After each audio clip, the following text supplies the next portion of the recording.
What's up, everybody? Touch Podcast back at you again, bringing you another brand new episode. And as always, I got my boy Brett with me, and of course, you already know me by then, Eddie, Ed, whatever you want to call me. Oh, damn! What is that? You got a Corona today? Oh! Are we starting with the jokes now? This is kind of like phase two. This is kind of like the part two to the quarantine, right? No, it's about Light. Yeah, Corona. I heard that you could get the coronavirus from that beer, so I quit drinking it. You know, Bud Light. Great Bud Light. I remember the first time these Bud Light limes came out.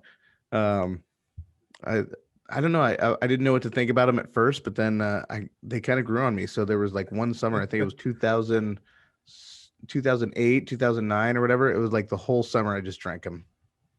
Okay. Yeah, they're pretty good. I like them. They have a little kick to them, of course, since they're lime. But it's nothing like when we tried those fucking, what do we call them? What are those new beers, the seltzer beers that we got pretty? The White Claws? The White Claws? Dude, two of those, I was feeling pretty pretty tipsy. Yeah. And I'm not really much of a drinker now compared to before, but it really packed a punch. And if anybody wants to see that episode, go check it out. It's in our YouTube page. It's one we did it was a couple months ago, but that was a pretty cool experience because we never tried a White Claw. But anyways, yeah, man, it was that was a pretty new thing to me. It seems like the younger people just go crazy on that. Like you'll see like White Claws all up in the Instagram feeds and everything. So like, yeah, they made a name for themselves, didn't they? Yeah, like they say, man, White Claw no law. That's literally what the title is, so you'll be able to find it. But yeah, man, I mean, fuck, dude. We just got off doing an episode with our boy Louis. Shout outs to him. He released Louis Bags. He released his song Fallon's yesterday. So go check that out. Search up Louis Bags, Google him, like you said. Did you stream it? Did you listen to it? It's pretty cool. I like it. It's catchy. Man, it's got a good flow. He's got a good flow. Yeah, it's definitely different. And I think you kind of hit the nail on the head when you're talking about the versatility where, or he was saying, but you were kind of contributed saying like, the Andre 3K type deal, like that style where he doesn't want to fit himself into a box. He was kind of more like, try to stay away and kind of create his own lane. Right. Yeah. And I kind of see that with him too, because and there's, what's crazy. Sometimes when we do these episodes, we always want to go back and kind of like, man, I wish I would have asked this, or I wish I would have added this. So I had to take some time to kind of like think about everything just, from that interview or from that session. And I mean, you're right. Like he does, you can already tell that's kind of the message he's trying to put out there with his music, to where he doesn't want to, be a one-trick pony type deal, So that I think it's pretty cool that he's versatile like that. Yeah, and I think it really helped too, having his family having that musical influence in his life as well. And man, and just coming from where he was coming from over there in the what they call it, the I forget the area that he was coming from, but over Kevin Durant, that area, that neck of the woods where it's just, there's a lot of talent. They said, he was saying that Martin Lawrence is from the area, whole nine. So yeah, dude. Yeah, talented for people to just hear a really good conversation, definitely check that out. And I want to get him back on because like some of the stuff that he was talking about, like his music, his first song was Kaepernick, and there's other music where he does actually start to talk about some of the real stuff going on in life. So I really want to get his perspective next time we can get him on. For sure.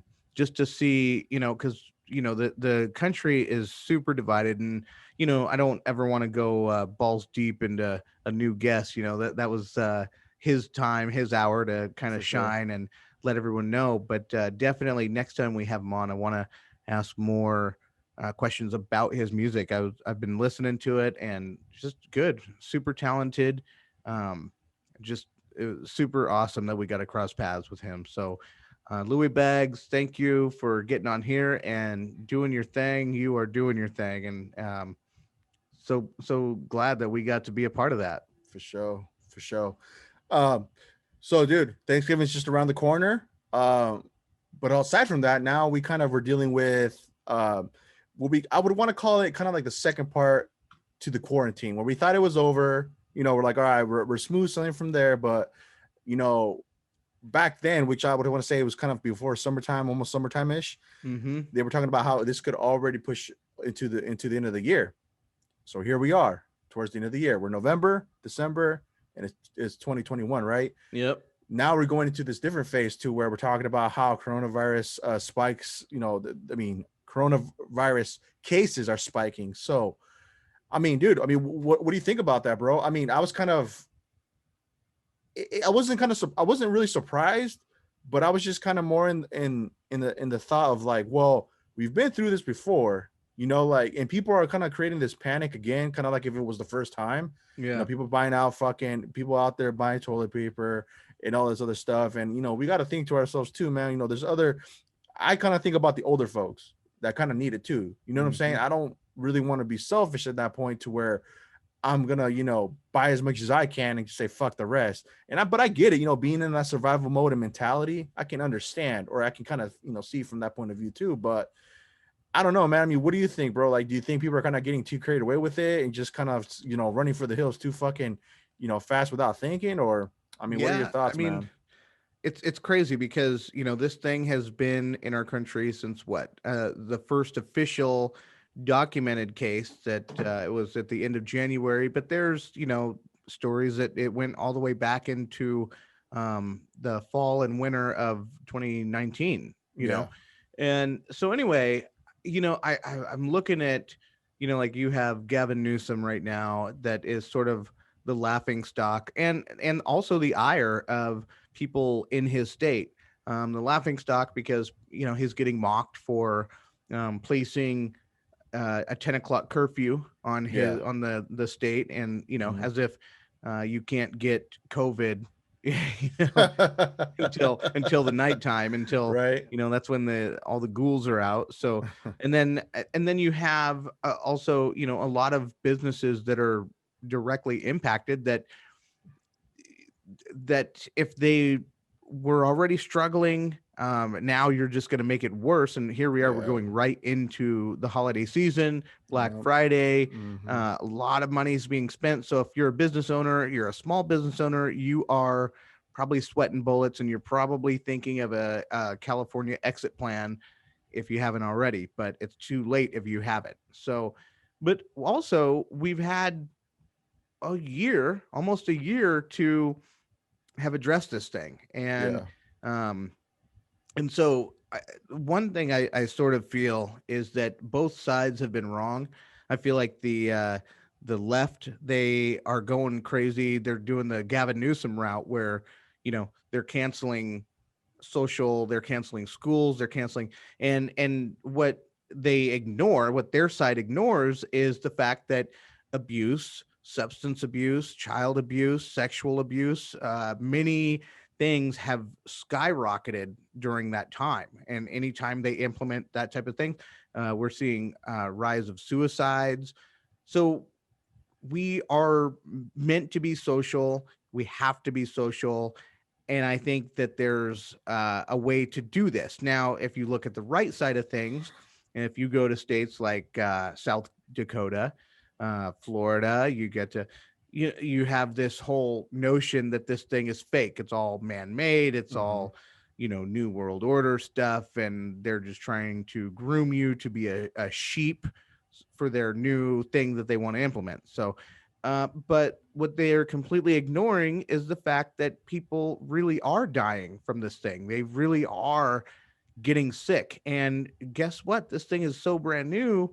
We don't know what the long lasting impact is going to be. There's talk that this thing, once it's in you, it affects your neurology to where it can mess up your brain for permanently, Damn. have permanent effects. And so Yep. we live, I want to say that we're lucky enough to we live in a state that where Governor Jay Inslee did take it serious enough to say mask up.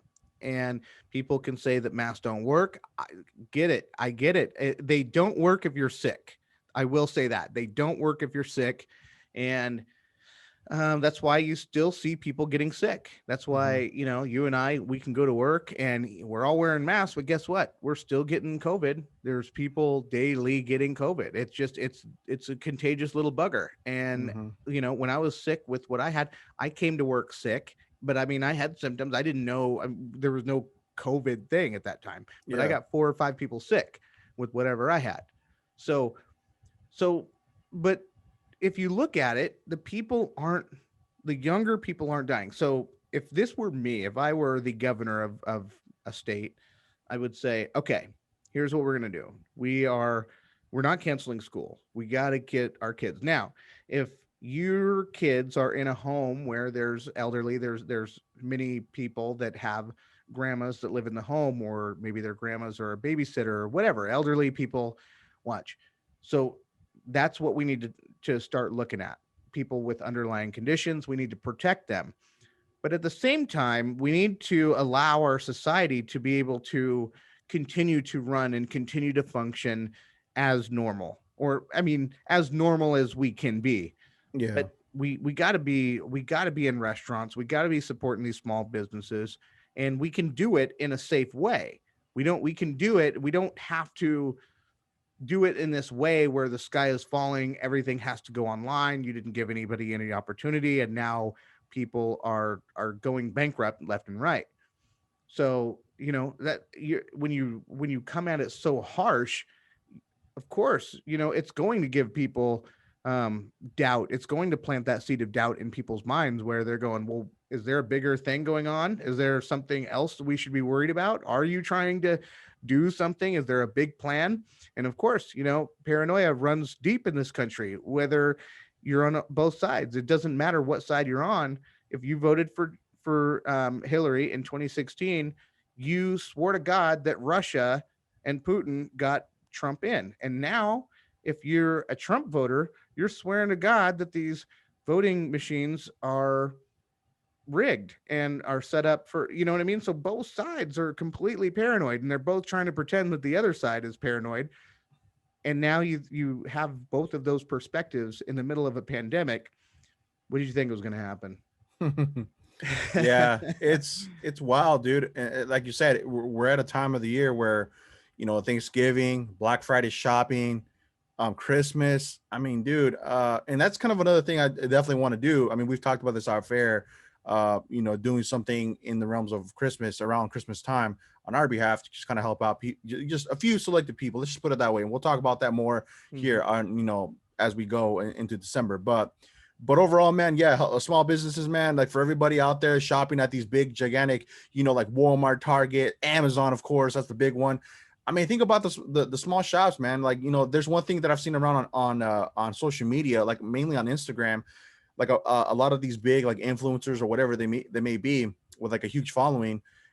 They ask for recommendations of some small shops they can buy gifts from to like for Mm. Christmas, stuff like that. I thought that was pretty cool. I'm like, if they're doing that to help small businesses, which I applaud. I mean, and for anybody out there too, like, if you can, and there's something cool that you want to get from me from a small shop or whatever small business, go ahead, man. You can help them out by doing that. That'd be kind of a contribution on my end to help them out stay afloat from this, because it's tough, It, man. It's tough, and I can only see from I can only not I'm not in those shoes, but I can just understand that it's not something easy to go through, especially through Thanksgiving and Christmas and all that. So Mhm. I bet it's gonna be tough.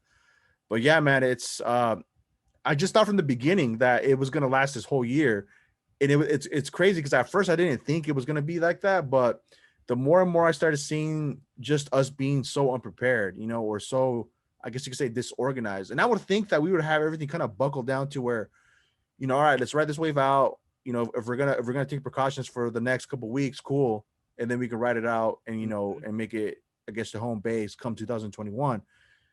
But I don't know, man. It just didn't come out to be like that, I and here we are. I think there's going to be some long lasting damage that is going to be caused not by health, but from the chaos and the Yeah, situation of it. And there's going to be a lot of people that are going to blame their governors. There's going to be a lot of people that are going to blame the president. And now, Joe Biden, he's inheriting a pandemic that he yeah, has blamed Trump with his inaction to jump on it ahead of it. When really I think Trump did one of the boldest moves when he stopped the travel from China. This whole thing was coming from China. When he yeah. stopped travel from China, and it was early on, it was like February or March. I was like, whoa. I remember I was giving my daughter a bath and I was watching it live on my phone when he was doing that, and I said, "This is unbelievable. I can't believe we've like you're literally telling an entire country you are not coming here." Yeah. Uh, Technically, that was the second one next to Mexico. No, Mexico, I'm of just kidding. course. No, yeah, he No, did. He did block.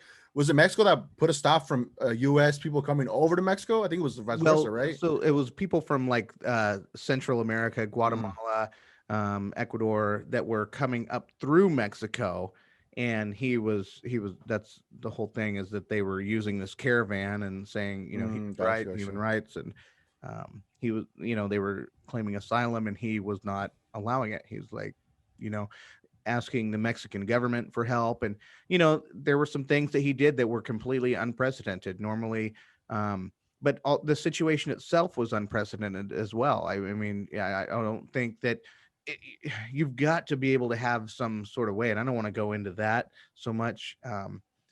But there was a lot of people that were just coming in, and I think if you're the United States and you're seeing that many people coming in and claiming asylum, I'm thinking it's time to start having a talk with the governor, or I mean the government, the president of whatever country they're coming from, and saying, Mhm. you got to fix your shit. So because we can't do all this, and so anyway, so he that's where he got Mexico in, but it was a bad joke on my part. But when he did that, but his whole thing was, President Trump was very strong on the economy, and in fact, when we are now making 6% more this year under under Trump and under his economic policies than we were before. And so, and a lot of that was his pushback on closing schools, closing the economy, and it was just, and he the one thing that he did, he waited a little too long to start masking up. Um, so I mean, no, Joe Biden is going to make errors. George Bush made errors. Every single person on this earth makes errors. So I think he did what he could. I'm not one of those guys that's gonna shit all over him. I think he did what he could.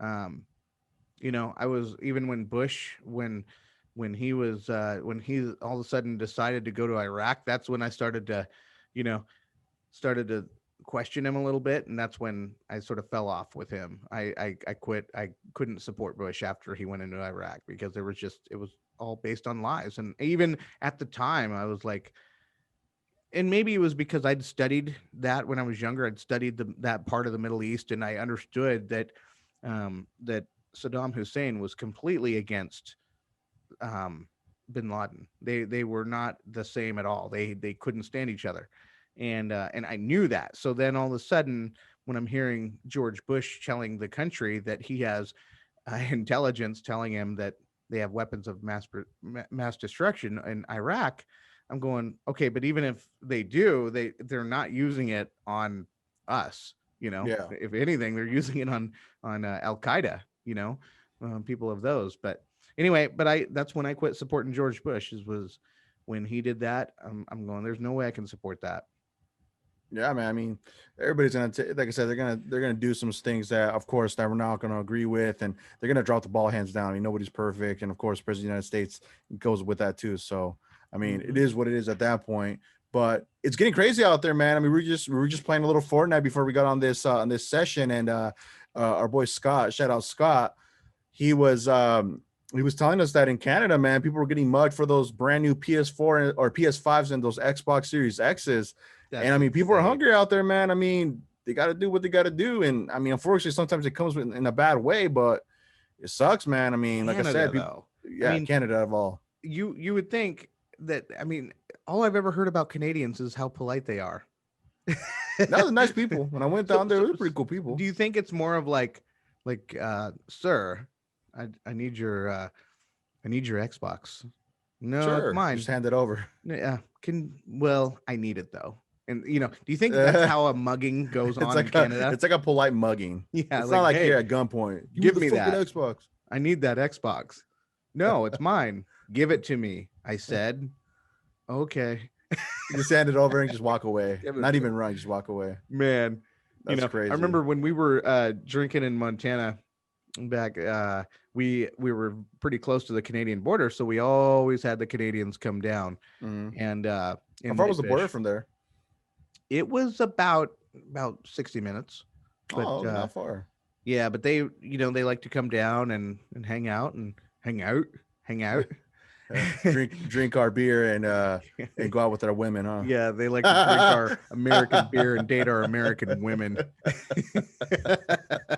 Just a good time overall, right? But the funny thing was, so I mean, the group I was in, we were always getting in fights. We were just a group of brawlers. Justin, you know what's up. Casey, no, not Casey. That was the bar name. Eric, yeah, Justin, Eric, and that was him. Yeah, those are the main guys. I think it was just the three of us. We might have had some other people, Josh, Yeah.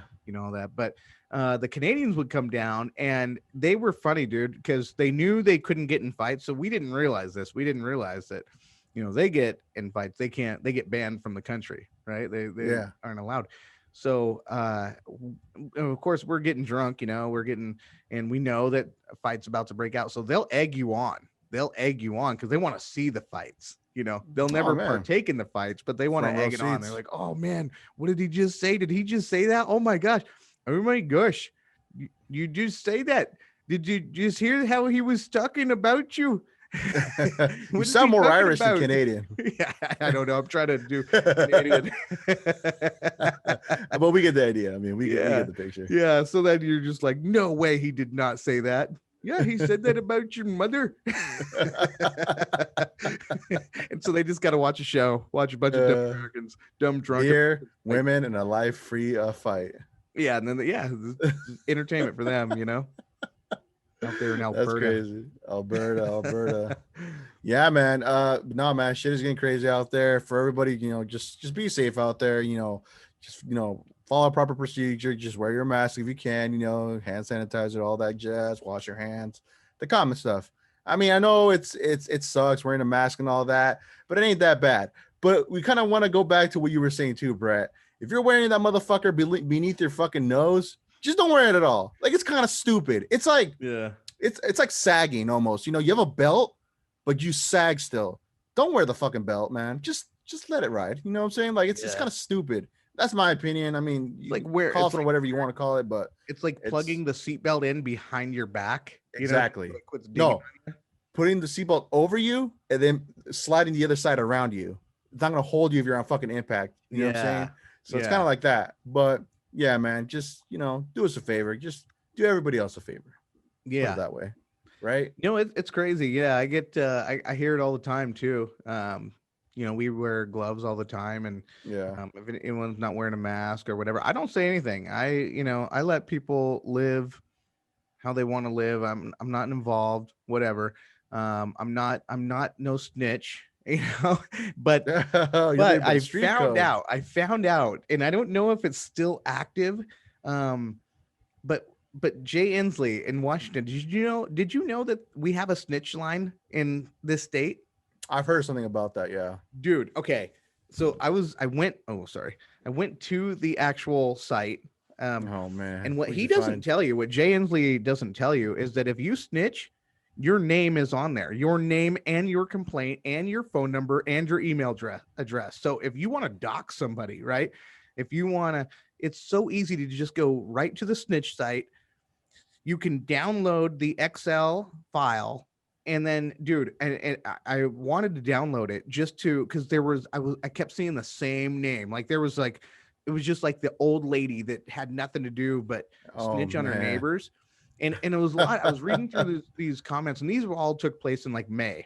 Yeah. And so it was just like, it was people that were jealous of people working, like here they are,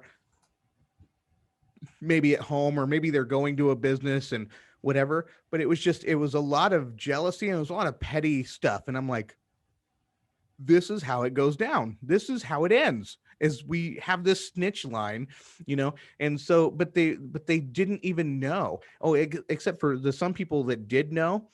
is they would say, in the spot for their name and address, they say, um, not putting down in fear of rich whatever payback.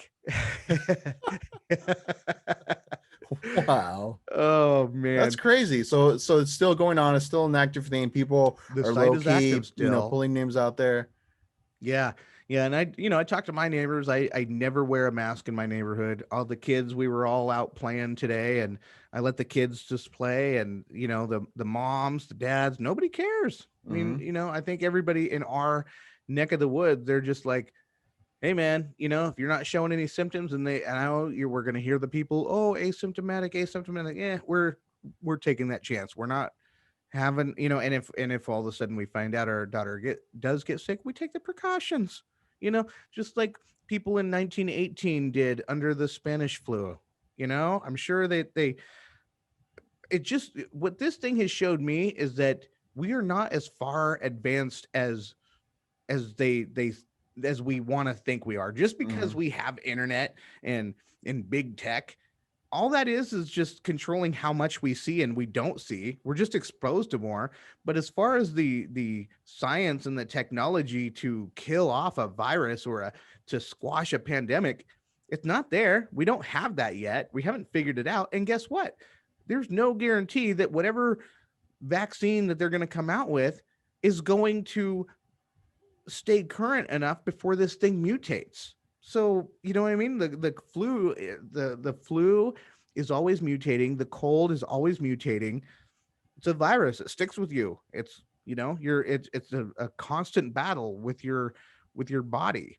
So, so I guess I'm just at the point now where I do, if I go into the grocery store and we're going into mass public, we'll wear our mask, but only because we have to. If there was, well, technically we're supposed to here, we have to here, but we just don't. There's no, there's no cops. There's nobody that's going to tell us not to. So if Jay Inslee and all them want to make us wear, then just station police everywhere. Be my Hmm. guest. Let's rack up that tax bill. I don't care. No Yeah. one's paying the taxes anyway. We know that that this money, we all these countries all over the world have so much money in debt that no one's going to pay it back. We all know it. So we're just pretending. So why not just let us do the same thing too? She's gonna disappear. Watch. Just poof, done. Back at zero, baby. Yeah. No, Yeah. for sure, man, for sure. So same here, I just try to, it's just common courtesy for me. I wear it. I don't mind wearing the mask. It does suck. But before, like when I used to work at past previous jobs, I actually had to wear one, so I was already accustomed to it. So to me, it's not really much of a big deal. It does suck in the summertime, though. I'll do admit that. But other than that, whatever. I don't know Can't how face me. people like you talk about summer, people in the Philippines, people Mm, were places where it's hot all the time yeah. and they have to work 10 times harder than the average American. Mm-hmm. Oh man, Yeah. man. That's dude. You could probably just pass out in the sun right there. Yeah, but you know what? I mean, the thing is we saw how tame that this coronavirus was during the summer. You know what I Mm-hmm. mean? So, For sure. um, yeah, yeah, No, but man. I mean, I know we wanted to talk a little bit about, for all the people out there interested in the what is it, paranormal? I guess you could ooh, say, right? ghosts. The ghosts, the Yeah, spirits, the unknown world that a lot of people, probably don't believe in. Some people do.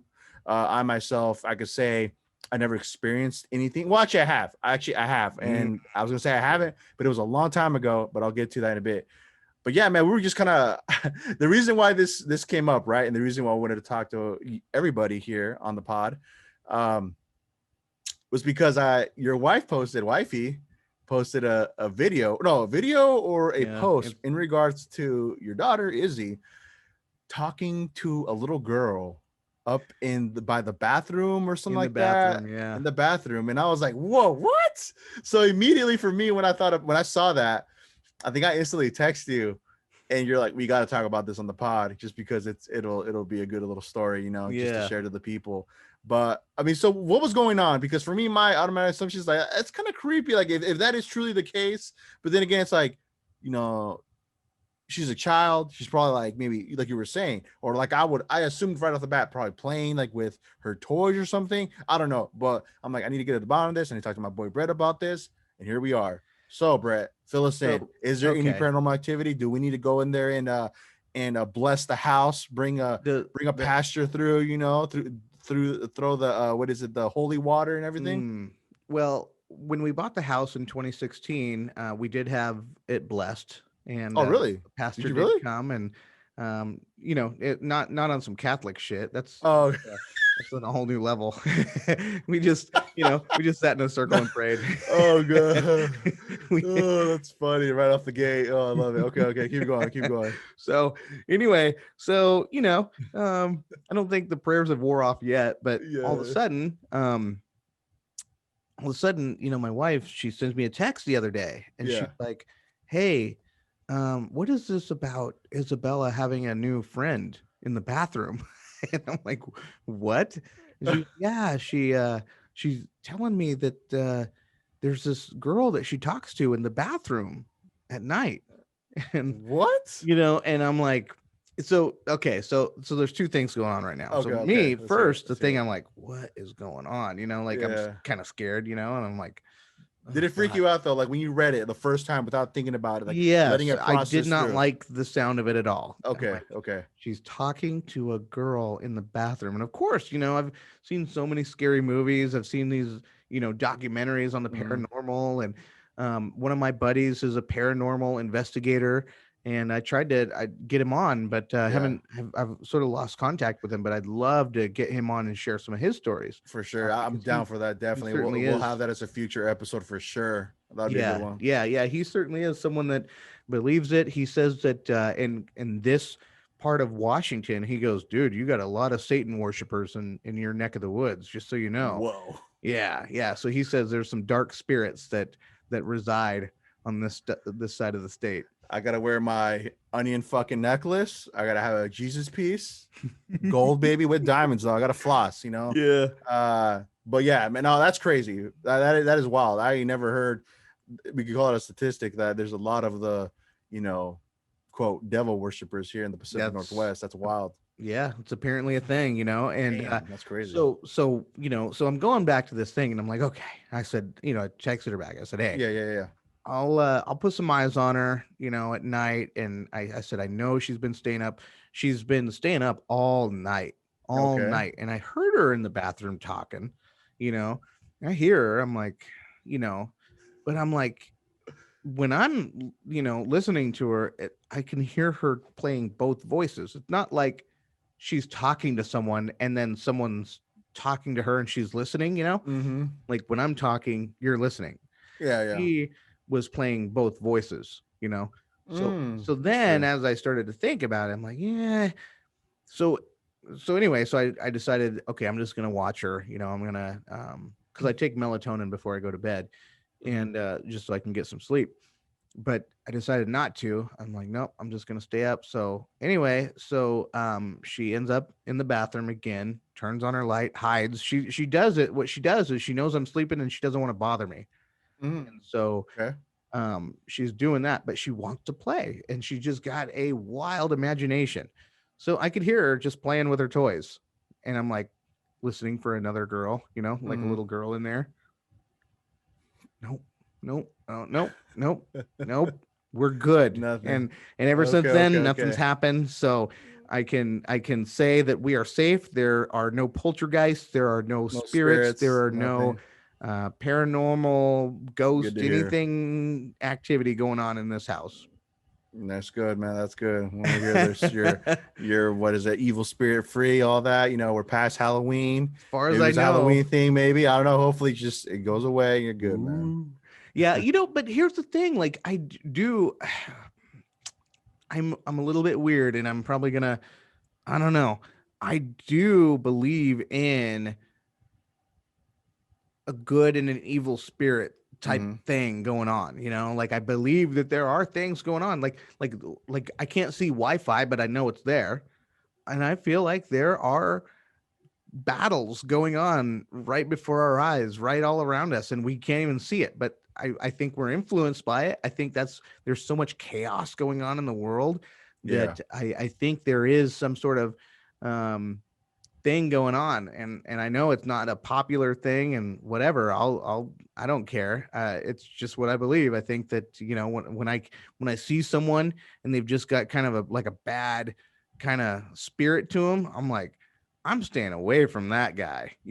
Like there's just some people that bring that bad energy, that Yeah. dark energy, and I don't want no part of it. And it's weird because it's hard to explain, but you just kind of get, I mean, I guess you can say you want to call it like a feeling. And I always call it, like, for me personally, I like to call it like a gut instinct type deal, where that's just something that isn't sitting right with certain individuals. And that they might be bad because you're already kind of like, that's almost like if you're judging somebody by, like they say, never judge a book by its cover type deal. Mm-hmm. But it's almost kind of like I said, like that gut instinct that just kind of tells you, just keep your distance, don't let them too close to the circle. Don't let them within the circle. Just keep them out for a little bit. Don't rush on it. Uh, but I know what you're talking about. I mean, if that's kind of what you're referring to, Yeah. but um, it's hard to explain. But I just we're on the same page on it. I feel like What? so. Yeah. So, do you have any type of like? Have you ever had any experience with ghosts or anything of the paranormal So I was world? saving. So I said when you asked me this off air, I said yes, I do, but I want to talk about it on the pod, right? Mm, For everybody that's been watching, the podcast since episode 1, I never really told anybody where I'm from, really. I don't think, or really talked about just kind of where I grew up. I came from the eastern parts of Washington. I think a lot. Well, the one place people are really familiar with over there on that area is Lake Chelan. So I lived about 20 minutes from there, little small town called Pateris. Small town, everybody knows each other type deal. Just really small area. Well, before we moved there, we were so the area where my dad was a foreman for an orchard. So he pretty much was in charge of kind of just maintenance, making sure everybody had their necessary equipment when they work during like the apple picking season, thinning and all that, right? mm-hmm. What was cool because they offered him a job, they offered him housing. He didn't have to pay anything aside from, I think it was something we had to pay for, but that was it. So we were pretty well taken care of in that area, right? Sweet. So we were living at one place when we got there at the time, right? And then when the actual foreman before my father moved to Oregon and we got to go to his place, right? Well, so we moved in and everything was cool, bigger place, all that. We didn't know too much about the background of it, like the family there. We knew them. I got along with their kids. We used to go play outside all the time and all that. This is starting to Uh, sound like a scary movie. Dude, I know what it's crazy. Like the more I'm talking, I'm like, damn, this is low key. I could write a movie out of this, right? But Yeah. anyways, um, so yeah, so we're living at this new place, and the one thing I could do remember, it was this one time, right? And like I was mentioning to you, kind of just made it a little bit of a short story. I didn't want to go into too much detail. My parents at the time, so we used to live 4 hours away. It's literally 4 hours from here going over there where we used to live. They would drive over here to come visit aunts and uncles, my dad's side of the family, right? And I would stay over there. I don't know why. I think this one time I just wanted to stay home, just kind of chill out. There really wasn't much to do, so I would just kind of go shoot hoops with my cousins because they would live pretty close, maybe like 10-minute bike ride, not too far. Mm. But to set the scenery of this How old were house, you? it was young, man. I was probably like 13, Okay. 12. Okay. So I want to paint a description of this house because it's really important so people kind of get the surrounding area where I lived, right? So you have these two houses kind of by each other, maybe I would say within 200 feet, kind of, close to each other. And all around were just orchard trees. So at nighttime, you literally don't see anything, just see like clear skies, stars, everything just beautiful. Like it was night and day difference compared to the nights here in the city, right? Mm-hmm. So this one time they came over here and I was left home alone. My sister went with them and it was just me by myself. I was just watching movies. I would watch a lot of TV, all that. I didn't really have internet back then and all that. And I could have sworn like I would hear like if somebody were walking in the like in the house, but it was only me. I had a Mm, dog. He was outside, but you can almost recognize the sounds like a dog makes, like when they're creeping around the porch, like because he would just kind of chill outside and just like sleep out there by the door.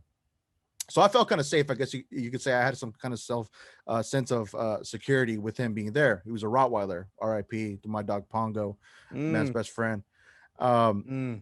so I would hear like these footsteps, like somebody was walking close by where I was at. And I wasn't thinking of it too much at the time, and it wouldn't really freak me out because you would always hear different kind of noises and sounds when you used to live in that orchard, because you would hear the sprinklers going out on the outside, coyotes out, crickets, everything, dude, just peaceful sounds, right? Mm. But these were just stood out to me, like it was kind of like wood creaking, like just slowly. And I didn't think too much of it at the time, right?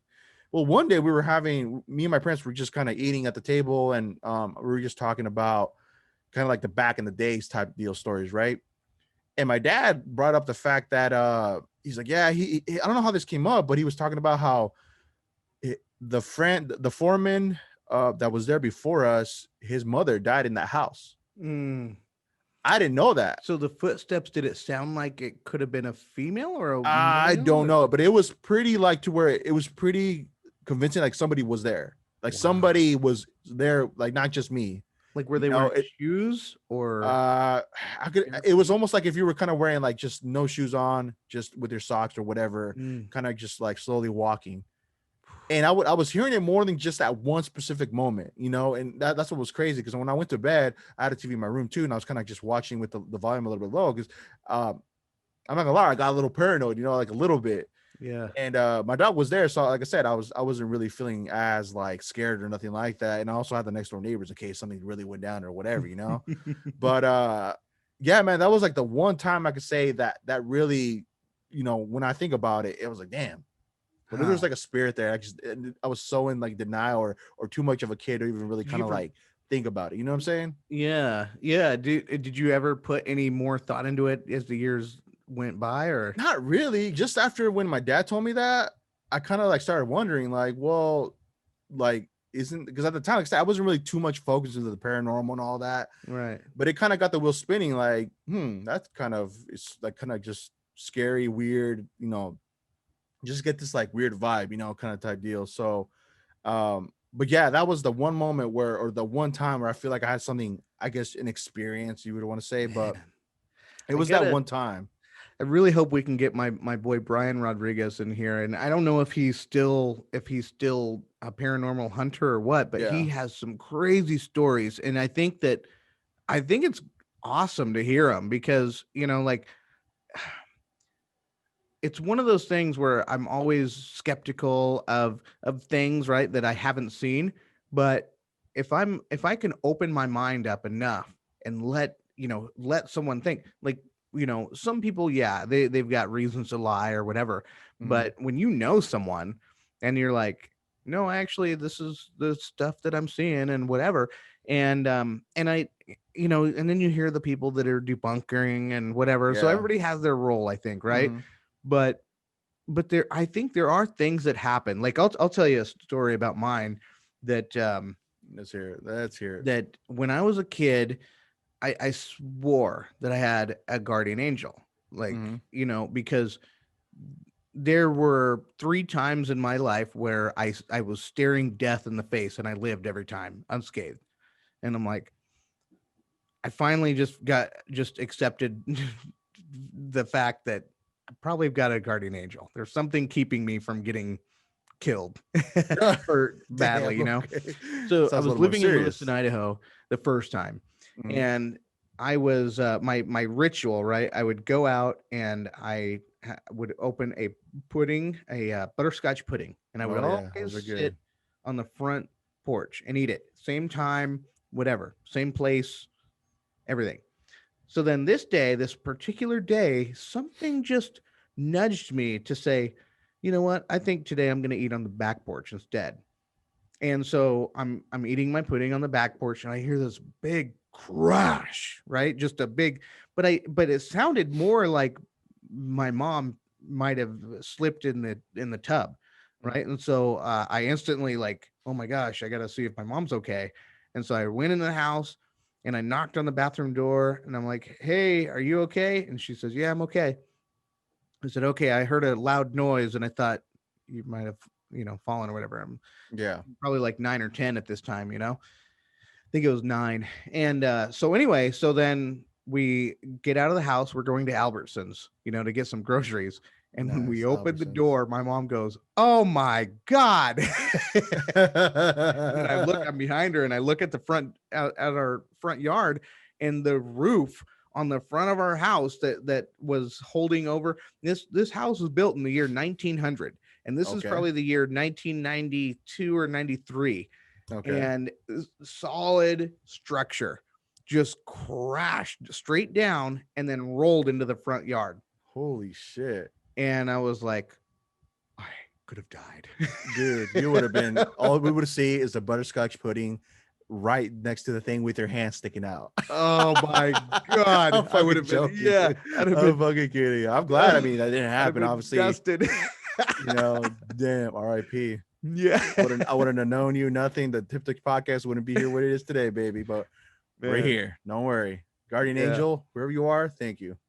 Oh yeah, there were other times too. There were other times. There was one time when we were my baby's mom and I were driving down the highway, Yeah. and and we're looking at the side of the road, and we're, I think, 18 at the time, 17, I think 17 or 18.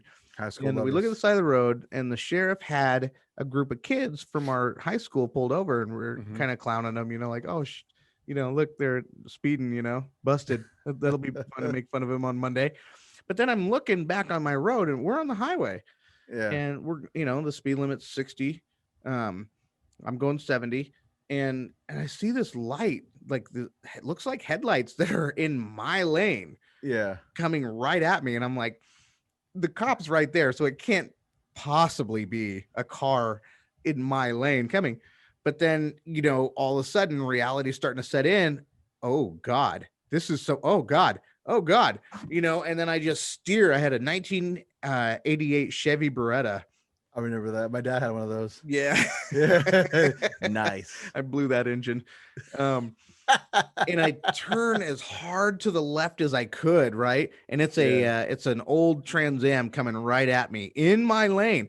Well, as I turned left, they turned in the same direction. So we're still about to collide going highway speeds, Holy And then shit. I just kept pulling harder, and I just looked over. I just remember just looking, and the headlights were right there, like right in my window. It was gonna, if anything, it was gonna smash her worse than me.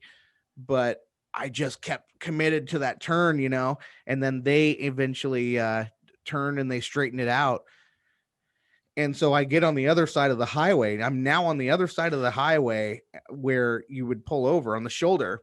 Mm-hmm. And I'm just like, and I just remember the one thing is my balls hurt. Like, there was Holy so much shit. adrenaline or whatever, but it just, all of a sudden, it just shot all this pain right at my nutsack. And I was like, oh Damn. God, it hurts so bad right now. Like, I just got kicked in the balls. But I think it was just all that adrenaline. So I'm like, okay, Damn. where am I? I said, okay. And I'm sort of like looking at all of my surroundings. I'm still alive. She's still alive. Nobody's hurt. I go, okay. So I pulled a U-turn, and that sheriff had actually seen what had happened. Obviously, it Yeah. happened right in front of him. So he pulls that car over, and then I pull behind the sheriff. And then the sheriff, he says, "Hey, were you the one that he almost hit?" And I said, "Yeah."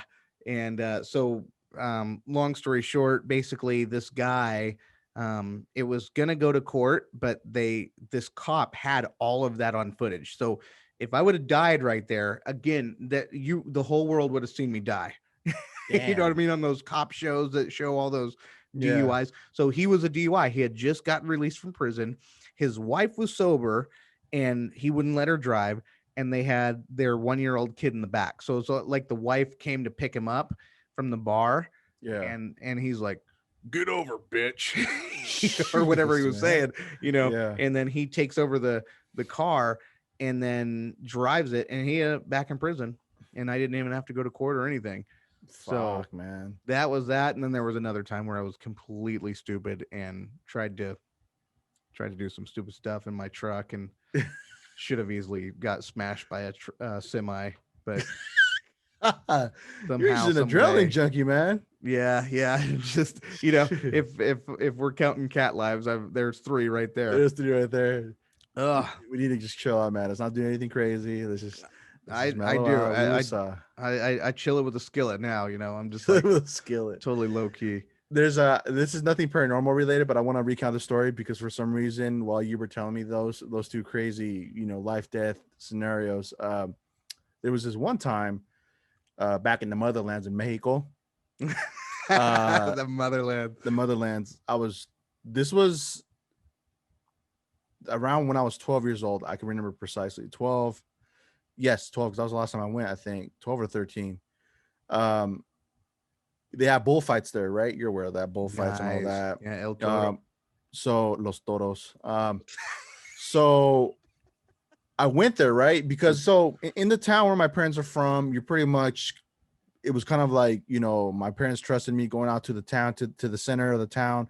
At this time, there's a lot of festivities because in November, December, that's the time we usually go because they celebrate like the birth of the town. They have just a bunch of like celebrations there during December, especially. And they have bullfights. Mm-hmm. So one day I went there. I told my parents I was going to go. Just went over there, and I noticed that there was like, so they have like these man-made, like what is it like? Man, I forgot. I don't know what you call the place Like where they barrier? bullfight in. It's like all wooden made, like all by like pieces of wood, Like and a pen. they make it a pen. It's the pen, but they make it right, or they put it together. Whatever. And there was this huge ass fucking bull that they pull in, right? And they're pulling it in, it's going fucking crazy. And I'm like, whoa, this is so sick. Man. And I'm just kind of like, I'm trying to squeeze through because there's a bunch of people, looking kind of like leaning against the pen, right? So, dude, I'll tell you what, this fucking bull within the first 2 minutes, like 2 to 5 minutes, right? It's fucking going crazy. The guys in there, ole, whatever, fucking, taunting it. This motherfucker breaks free.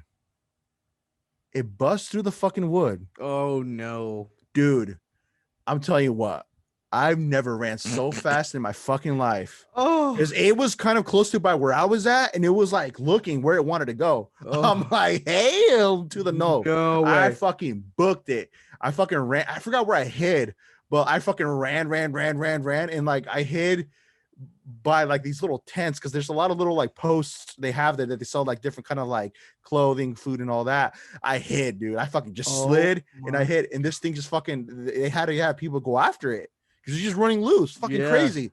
And what they do to antagonize it more, they like spray with like some type of alcohol or they spray it with something, and it fucking goes crazy. Oh, like, dude, if you were to see this, Brett. Dude, yeah, he was pissed off.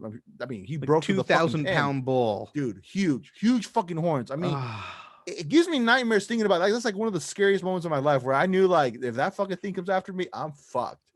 Dude, I'm serious. I was blown to shit.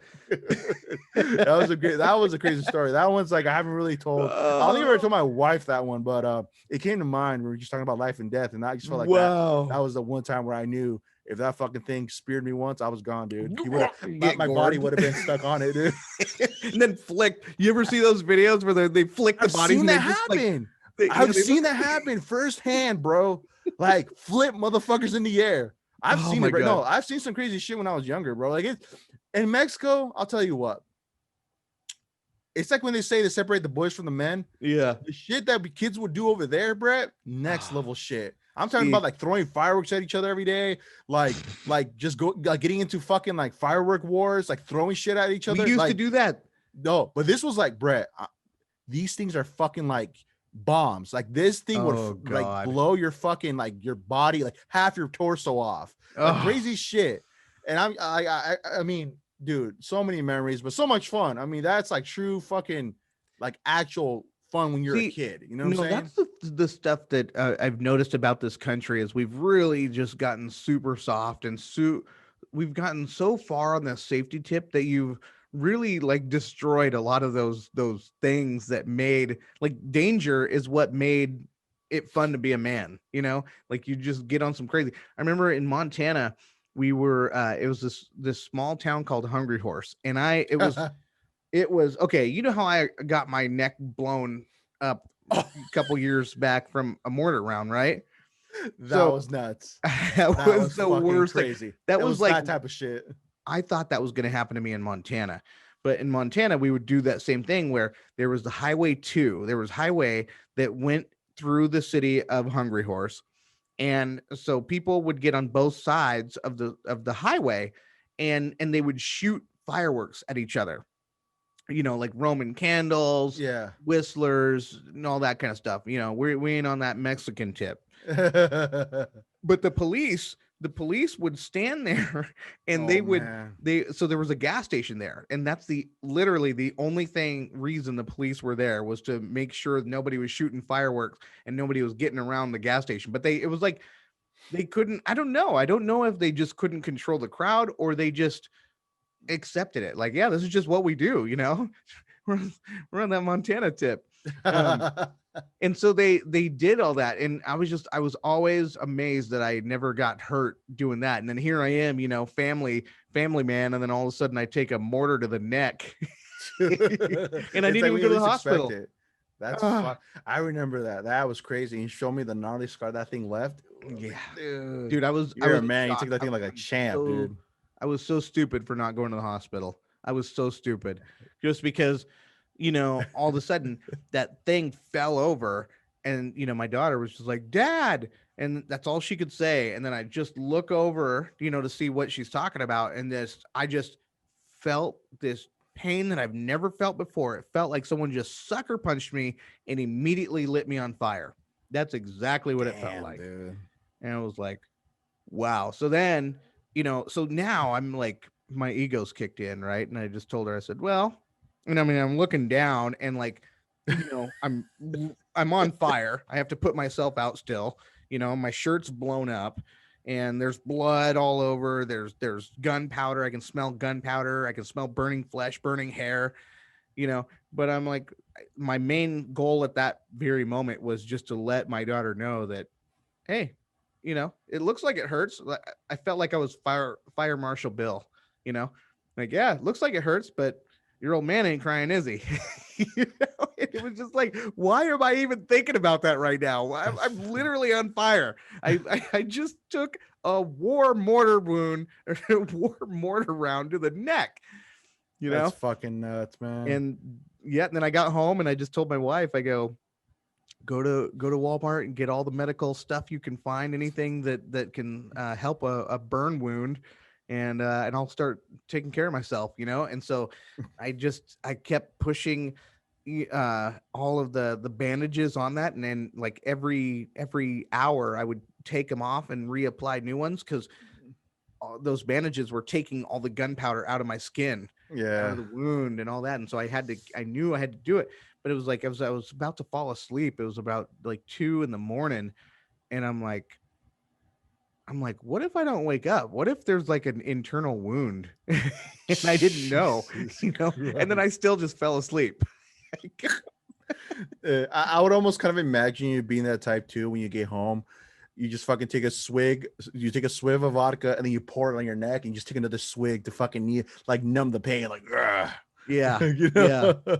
I think, yeah, I don't Gee, know that's some what it hardcore was. shit. Yep. Yep. It's just, I don't know, man. That was gnarly. That was pretty bad though. And you might have to post I mean, it's not like a good memory. I don't want to make it seem like it's like a fucking like a you hold that thing with honor, but if you can find something in realms of a picture, you should post it up to see how it looked just for the Yeah, people, I have you some, but I know. just didn't get, like, I remember my GoPro was almost out of batteries, and I got one blurry picture of me in the bathroom, and I was able to take a picture, but it's so blurry, and you just don't get to see how, how bad it really was.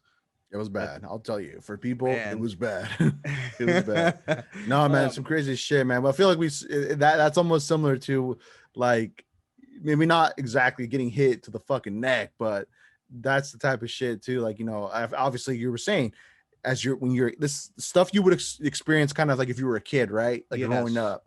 But you're here, family man, trying to take your daughter out because of fireworks, and before you know it, poof. we were another stupid thing we did real quick is we would do these BB gun wars, right? Oh And man. I remember there was 8 of us, and there was only 2 BB guns, and it was me that had one and my friend Justin that had one. Yeah. And and we set the rules of the game, and we said, okay, you can only pump at one time.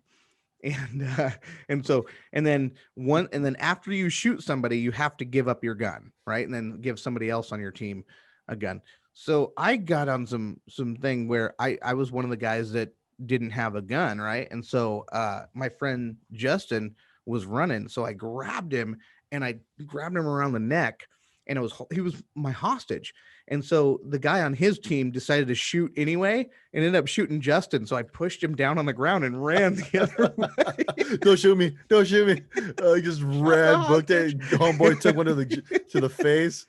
God, dude. I mean, I'm just saying. And again, I was like maybe 11, maybe. You know what I mean? It was just like we did some stupid, crazy stuff, and it was I would be appalled, or I would be so scared if I don't have a son, or you know what I mean, like I don't have to worry about my daughters ever telling any of these stories. yeah. I would be mortified if my son came home and told me, yeah, we were out shooting. I'm like, hey, you got your eyes, you only got two of those. Yeah, right. You don't get a replacement. You can, but a fake one, not a real one. we had a kid. We saw a kid in high school. I think his name was Tyrone. They were being stupid. I think they were drinking, and they were shooting each other with the paintball guns, and someone shot him in the eye, and he lost it. He lost it. So That's yeah, man. Crazy, man. That's what we call too much fun, you know. So, but hey, man, that's I mean, that's what you call growing up, man. Like you go through that shit to learn. Like, yeah, I'm not gonna do that again, or you know, just being more cautious. And I feel like you're saying, like, I feel like the generation of kids nowadays, they don't really go by that, because I feel most of them are just so tied in at home, you know, with their iPad, their gaming console, their PC, whatever. I'm just going off by kind of how I see it now, where we're exposed to so much technology where you really don't got to do any of that to entertain yourself or to have fun overall. Yeah. And that's one thing I feel like, you know, I think I'm really appreciative of that, to just, you know, go out there, enjoy, you know, being outside, playing basketball, riding our bikes, just doing cool little things like that. Which some may have been dangerous, sure, yeah, but you know, like I said, you want to learn from it, to where you want to be cautious, being careful. You know, you fall down, okay, I'm not gonna do that and be stupid again. You know what I'm saying? So yeah, I don't know, man. It's times have changed now, man. Dude, I don't know. Do we have time to tell a couple more stories? I'm already in talking about my neighborhood, and I don't know if I've told you these stories about the neighborhood that I grew up in. Okay. Shoot. Let's go. Well, I'll try to make it as quick as I can. That's all good, man. For one, okay, there was a cult that lived up our street, right? Okay. And so I used to be friends with the family that lived in it when it was a church, right? It was this big church building at the end of our block, and you know, I remember when we first moved to the neighborhood, they used to have church services. Well, it must have closed down or whatever. So eventually this group of people, and I mean, they all wore black all the time. And it would not surprise me one bit if they were Satan worshipers, right? So they buy this church, or they end up living in this church. I don't know if they bought it or what. Okay. But all of a sudden, I'm noticing some of the neighborhood people, the parents, are going into this church with these people. And I'm like, what is going on? You know? So I walk by, and I'm super suspicious, and I'm super sketched out by it, because, you know, these people were just creepy. Again, remember I told you about that bad aura? I had that bad aura with these guys. You got those bad, like your spidey sense, but kind of like a bad aura sense type deal. Yeah. My instincts were saying, stay the fuck out. So I walk by this church, and they had the big doors open. And in the door, you could see the cathedral. And what they had, instead of all the pews being in there in place where people could sit, they moved all the pews up against the wall, and they had a trampoline in there, and the kids would jump on the trampoline. And I'm like, I ain't never going through those doors. I am never, ever. But what it was, so I think what I ended up, I can never say for sure now, because I didn't know anything about drugs back then. Yeah. But now looking back on it, I think what was happening was the parents would come over to the church. And they would do all these drugs with all these people, and then the kids, while the parents were doing drugs, would jump on the trampoline, because it was just like we had zombies. Like, I mean, they were zombies. They were just so weird. They were so, and I think the reason why I had this bad instinct was because they weren't acting like normal people, which is probably me witnessing them being high and not knowing that they were high. Yeah, they were high. Yeah. That's like, you don't know what a high person looks like, so you're just like, damn, that looks fucking weird. Yeah. Ah, damn. Yep. So it was really scary. And I'm just like, I remember telling my mom about that, and she's just like, I like, what could she do? She's just like, well, just don't walk by them when they're, when the doors are open. Like, It's okay. fucking crazy. But okay, so that was that. Then this is just so weird, but I just have to get this off my chest. Okay. Brett out here telling his his what is it? His past life. What is it? His memories in the memory bank in the vault. We're deep in search within. Yeah, this is a rare occasion. This is a rare occasion. So people enjoy this. This. Take this in. Let's enjoy. All right, let's hear it. So I don't know where to start completely. First, we'll start with the fight. Basically, my first fight that I ever got into. Okay. So this kid had moved up. This family had moved up the road, a few, probably 10 houses from us, same block.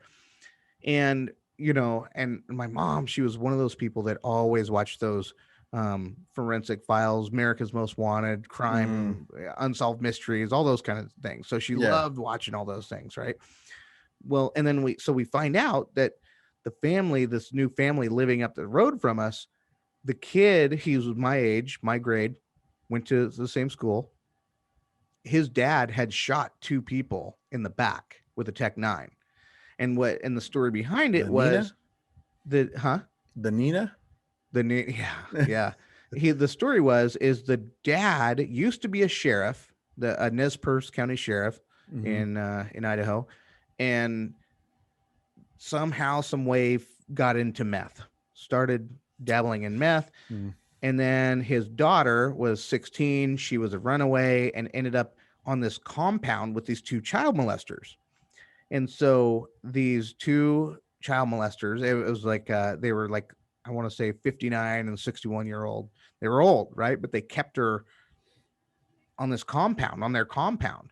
So she was finally able to escape and told her dad, this is what happened. This is who it was. This is where it was.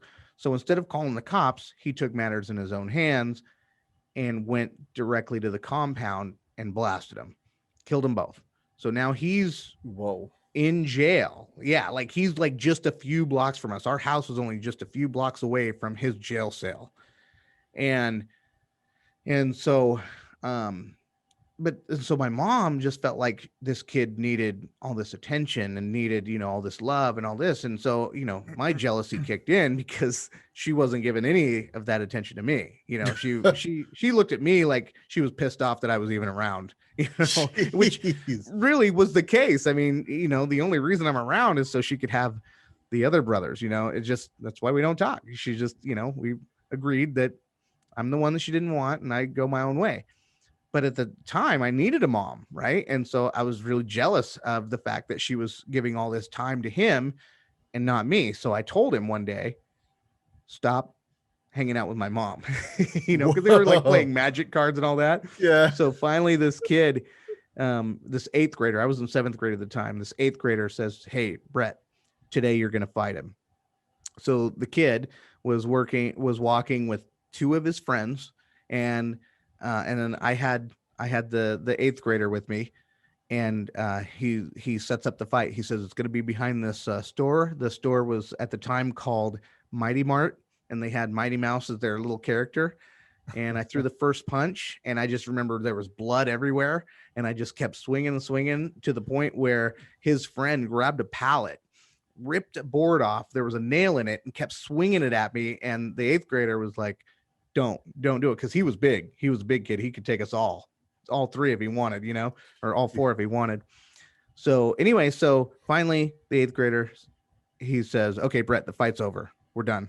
So I sent the kid home, going, home, and he's just bloody. His clothes are ripped, and I'm feeling good. I'm like, wow, I just got my first fight, Jeez. and that was all I needed. That was the fight that set the tone for the rest of my high school career, or not career, but um, the way that I did things, the way that I handled conflict was because as soon as I realized, like, I'm like, I didn't feel getting hit, and I think growing up in an abusive household, I realized that none of these kids could hit me as hard as my parents could, you know?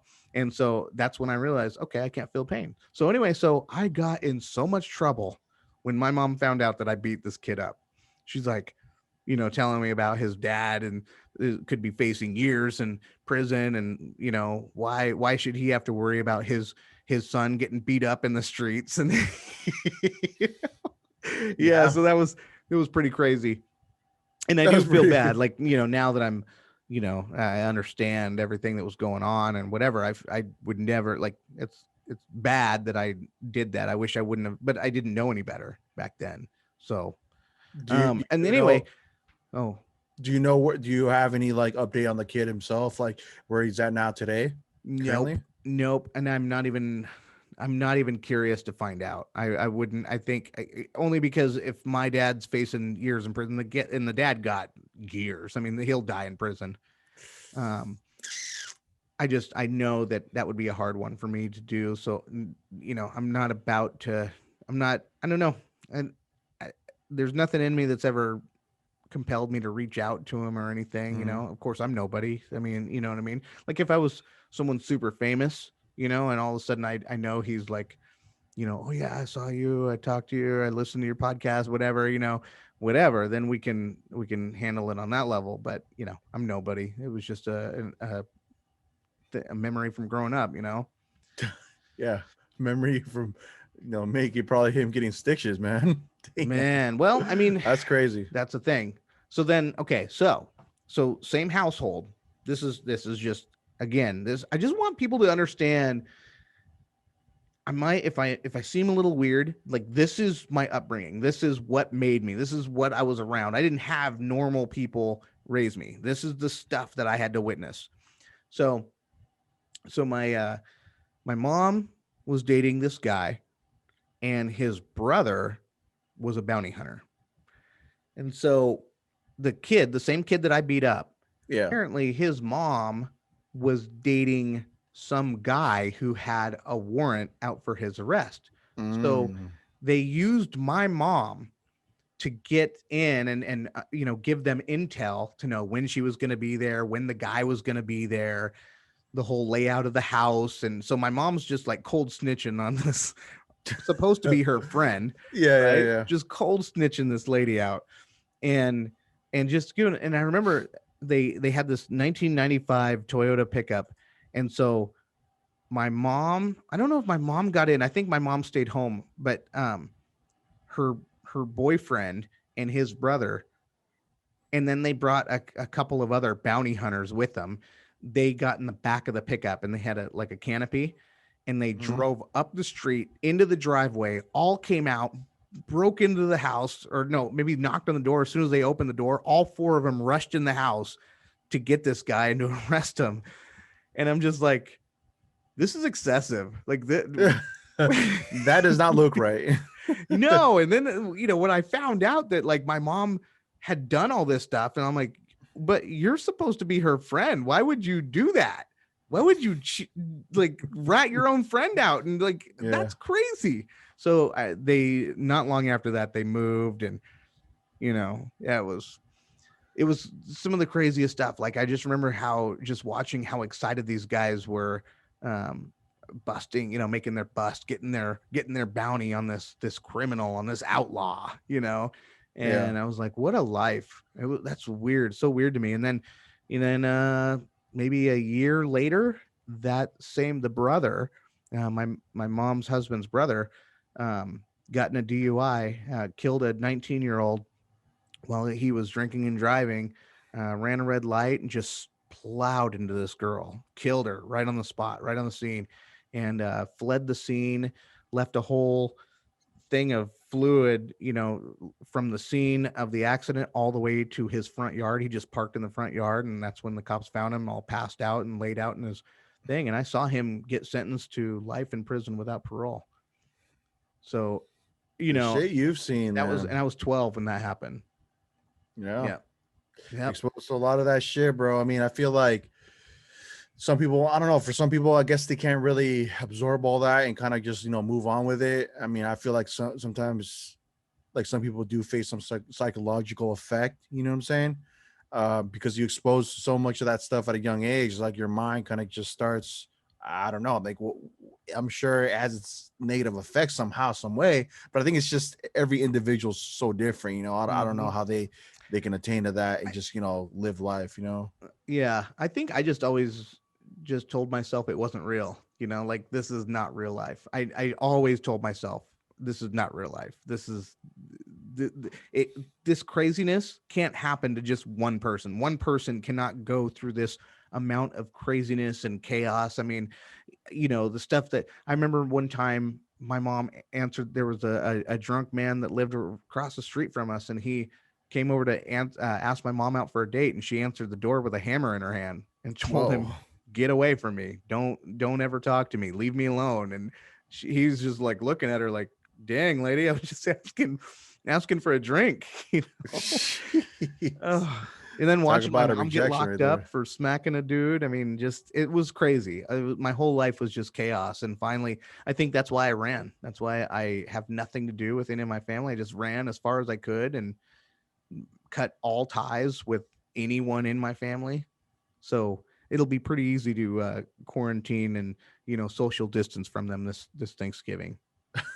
Jeez, man, that's wrapping up a story right there. I like how you added that Thanksgiving. This year's Christmas, you're gonna be fine. Yeah, Jeez, we'll be yeah, fine. man. I mean, we're close to Thanksgiving. It's only a couple days away. Um, Dude, it's insane that we've already made it this far towards the year, and we're close to November. And man, this time has flown. And I definitely want to, just for all the listeners and the viewers, thank you for riding this one out with us, Mm, because we can say that we've ridden through this pandemic, and definitely try to keep our heads high, and keep our heads above water to really ride this thing out. And of course, you have us to ride it out with, here keeping you company in a sense of like bringing you entertainment through these hard times, because I know, like I yeah. said, only one can imagine. I mean, me, I can only just think about just the hardships a lot of people are facing. And let's just, we gotta have hope, man. That's all I can say, Yep. man. And it's tough to even me to say that, because I mean, I know that's just not really gonna do anything for anybody or everybody that's going through the tough time right now. But we're gonna ride this one out, and just let's just keep our heads high, and let's just hope for the best. But yeah, man, I mean, any big plans for you for Thanksgiving? Are you guys gonna just do like a little small Thanksgiving at your crib and just kind of eat out and just spend time with just you as the familia right there? We're gonna fill the house to capacity. We're gonna have it loaded. No, Fucking we do have fiesta. some. We do have some people coming over. Yeah, Okay, okay. we're not. You know, if they give me a gross misdemeanor, so be it. Come get me. But Damn, yeah, I don't thug care. life. Yeah. Damu, Damu. Well, yeah. I mean, of course, Oh we're gonna shit. use common sense and whatever, and I don't know if they can give you a ticket after the thing, but they need proof. Show me the proof that. Right. But yeah, yeah. So come get me. Yeah. Yeah, we're doing Thanksgiving with some close friends, and yeah. That's what's up. That's what's up. Yeah, same here too, man. Probably just gonna go, to two different Thanksgiving dinners, my parents and then my in-laws, and just eat out. And one thing that I always do every year, right? I always try to pace myself, and I tell myself, Eduardo, take your time eating. You got the whole day. You got the next previous day to recuperate, because I do go all out, meaning I do stuff my fucking face. And I regret it because I'm so miserable at the end of it, dude. I'm there laying like in bed or on the couch. I'm like, oh, why do I do Dude, this every year? But it's so good, because I mean, dude, our families throw down on Thanksgiving, and it's hard to say no to a what do bunch you of the good food. You know what I'm do? saying? You guys cook like the traditional turkey and stuffing, or do you guys have like more of a Mexican approach?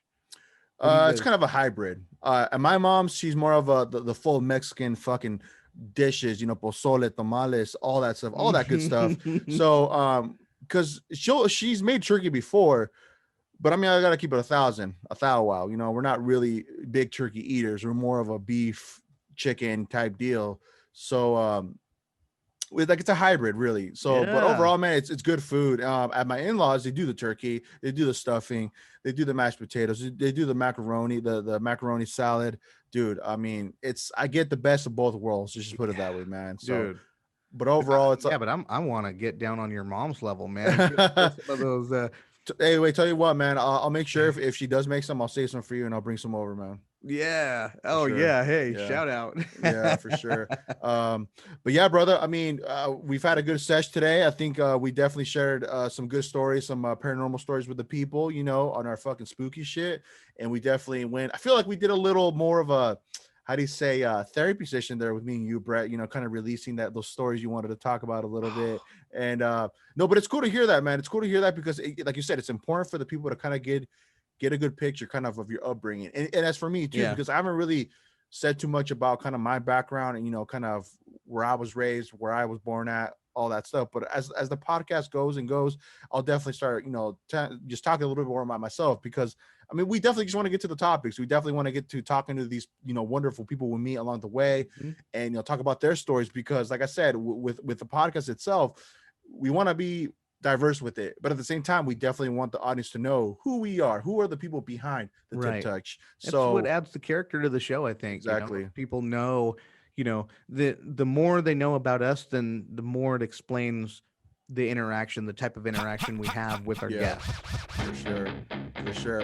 So for everybody out there, thanks for keeping up with the Tip Touch podcast, and for everybody that wants to watch any of the past previous episodes and this episode currently right now that will be released here within a few days, you can check us out on all major streaming platforms such as Spotify, Apple Podcasts, Stitcher, Google Music Play, all that should, all that biz. Google us, shit, Tip Touch podcast, boom. Boom. And we're in there now too, and on YouTube if you want to watch the video to this. But till then, for everybody, have a Thanksgiving. Stay safe out there. Enjoy your time with your family. Again, Yes. we're gonna ride this pandemic out. Let's keep our hopes up, and we'll get through it, and we'll keep you company through the whole thing too as well. We're never gonna go away, and we're just gonna keep on going. I don't want to say never because they always say never say never, but I'll just say it because we can stick around for the long run. Let's just say that. But till then, it kills us. yeah, right. We're axed out. Until then, stay safe out there, and we'll catch you in the next one. Woo!